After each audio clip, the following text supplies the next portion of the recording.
Hello बच्चों, कैसे हो आप लोग। आशा करता हूँ आप अच्छे होंगे। मैं आप लोग का अजीत सर। आज हम चर्चा करने वाले हैं उस अहम मुद्दा के बारे में जिसको लेकर के सुप्रीम कोर्ट ने सीधा गवर्नमेंट ऑफ इंडिया को और नीट को एनटीए को क्या किया, चेताया है कि आप किसी भी तरीके से कोई भी सीट को वैकेंट नहीं रख सकते हैं। इसके पीछे लॉजिक क्या दिया उन्होंने, यदि हम इस बात को समझें तो यहाँ पे हम देख रहे हैं जो बेकायदे इंफॉर्मेशन यहाँ पे दी गई है कि the Supreme Court has directed the centre to take the immediate action to ensure that seats in medical courses do not remain vacant. अब देखो वैकेंट के पीछे रीजन क्या है।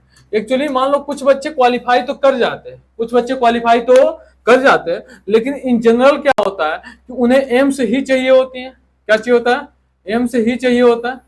और यदि उन्हें एम से ही चाहिए, उसके हिसाब से रैंक नहीं आया तो फिर वो क्या करते हैं, ड्रॉप ले लेते हैं। कई बार ऐसा भी होता है कि बच्चे क्या करते हैं कि स्टेट मेडिकल कॉलेजेस में भी क्या करते हैं, अप्लाई करते हैं, काउंसलिंग करते हैं।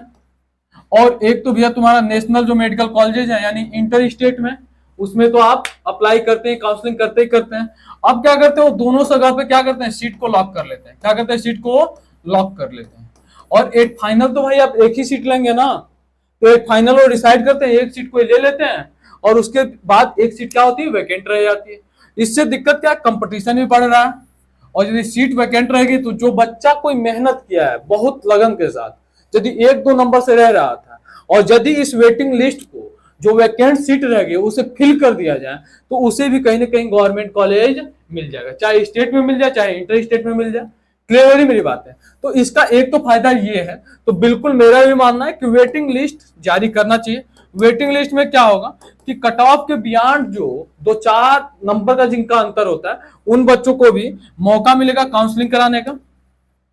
और जैसे जैसे सीटें वैकेंट होंगी वैसे वैसे कट ऑफ के नीचे वाले बच्चे भी क्या होंगे, एंट्री लेते जाएंगे तुम्हारे मेडिकल कॉलेजेस के लिए, काउंसलिंग में पार्टिसिपेट वो कर पाएंगे। यही इसका असली मोटो है और ये सबसे बेस्ट तरीका है, क्योंकि हम हर साल बहुत सारे सीट्स ऐसे होते हैं जिसको कि वैकेंट छोड़ दिया जाता है। बहुत सारे कॉलेजेस में क्या होता है, सीट्स वैकेंट रहते हैं।